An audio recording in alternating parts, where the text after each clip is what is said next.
Which one's gonna survive the half-mile drag race today? Which one's gonna make it through the day? No one's crazy enough to run 20-year-old cars down a half-mile drag race. But at MBDTYYC, we're settling the BMW M and the Mercedes-AMG score once and for all. Go!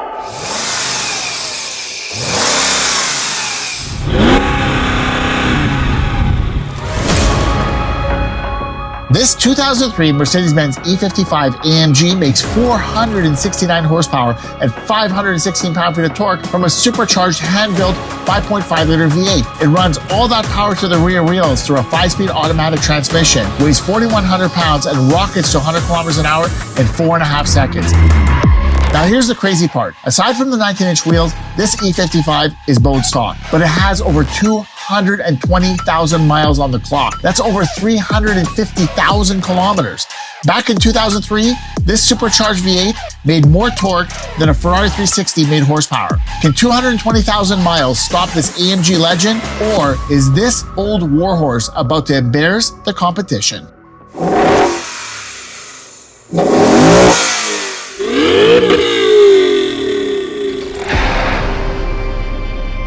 This 2001 BMW M5 has been upgraded with a Dynon S2 package. Its 5-liter V8 now makes 420 horsepower and 380 pound-feet of torque. It's the lightest one here at about 3,900 pounds, but the only manual transmission. 0-100 comes up in just under 5 seconds. The E39 is described as the greatest M5 ever built. Do you agree?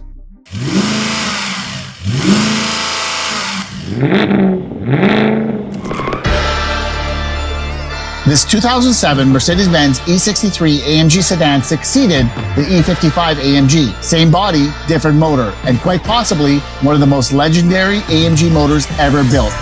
A 6.2-liter naturally aspirated V8, 507 horsepower, and 465 pound-feet of torque through a 7-speed automatic transmission.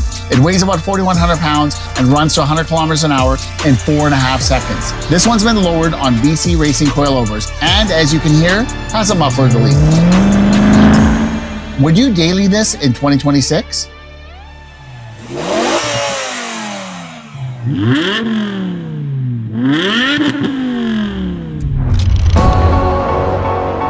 This 2006 BMW M5 packs a 5-liter V10 that's mated to a 7-speed dual-clutch SMG transmission. It makes just over 500 horsepower and 383 pound-feet of torque, weighs just over 4,000 pounds, and can run to 100 kilometers an hour in just 4.6 seconds. It's got some minor tweaks, but the most notable one is the muffler delete. Have a listen to this.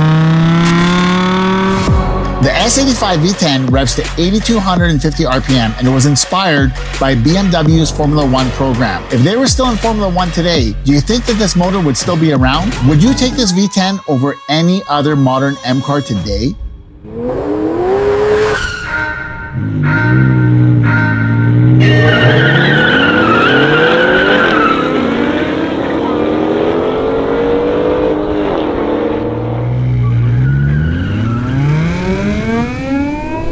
All right, let's go, come on. Oh man, that's 63. I'm just getting smoked. Oh man, I am just getting roasted in this thing. Oh man, the oldest one. Well, Beamer Boy really was pulling hard there. Albert, what happened to you? I thought you would have had him. You were getting so close. Yeah, I don't know. I don't know what happened there. But I'm glad I reeled back in the E39. What happened with you there, David? I'm telling you, I knew I have the launch, but I know I have all the top. I know you guys have all the top end. That's on me. You know, that was a great launch, though. You did a fantastic job launching on that. Let's see what happens on the next go around here.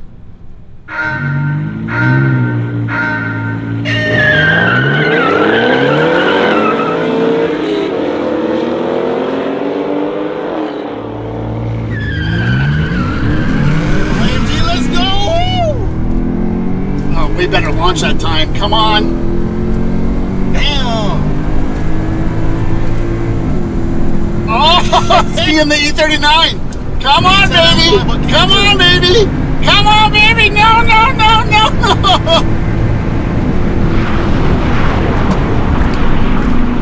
That was super close on that run. Wow, that was like a good rush between all of us there. What a great run, guys.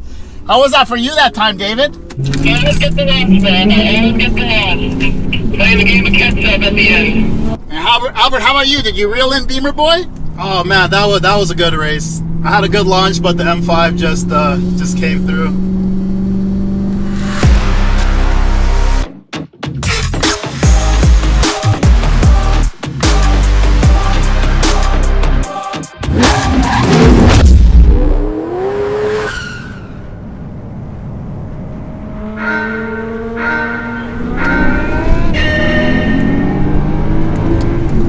V10 pulls hard. Ooh.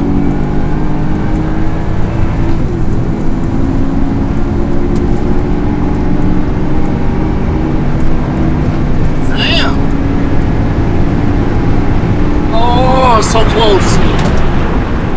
Well, I'm gonna tell you, David, it looks like from a roll, the top end of these cars really plays a big part. Albert, how did you find that? I felt like I had a way better shot against you on the roll. Yeah, I don't.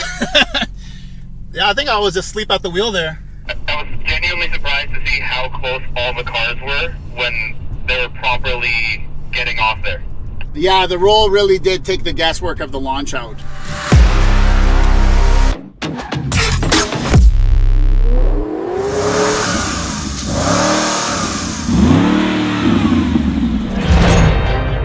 The Chinook is taking it to the next level in a 2005 McLaren SLR Coupe. It makes 617 horsepower and 575 pound-feet of torque from its 5.5-liter supercharged V8 that's mated to a 5-speed automatic transmission. 0 to 100 comes up in just 3.8 seconds, and the curb weight is just under 3,900 pounds. This is McLaren and Mercedes arguing in carbon fiber. The supercharged V8 with no turbo lag, no excuses, and doors that look like they're about to take flight.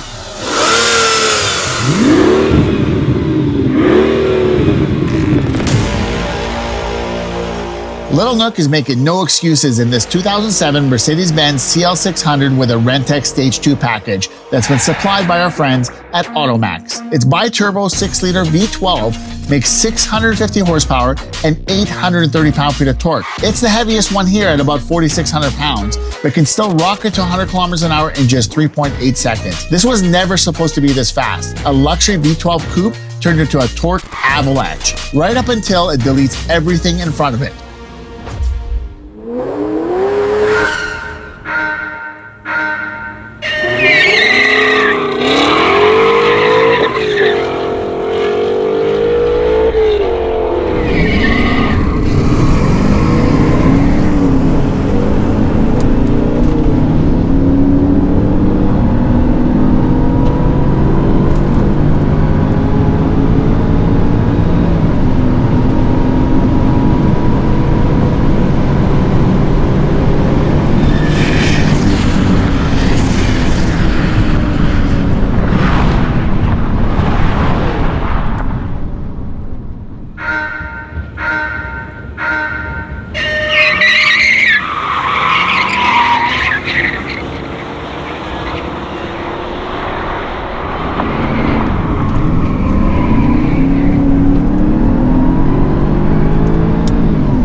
Well, David, first thing I want to say is you took us back to a time where a manual transmission made all the difference right out of the hole.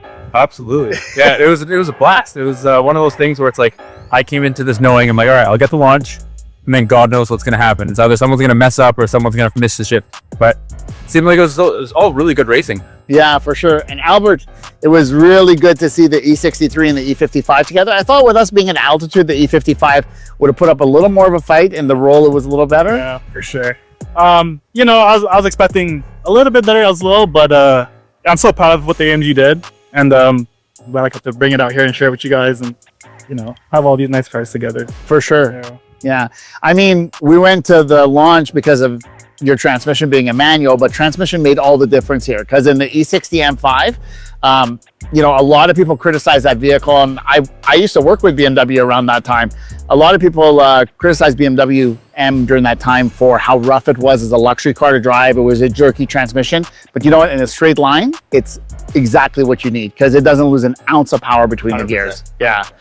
The E55 I was in, the torque converter in there and the 5-speed transmission, it's a little lagging, right? It was robbing from it, but none of that mattered because you know what? This was just such a golden era of vehicles, and win or lose, the soundtrack was worth every ounce of the day.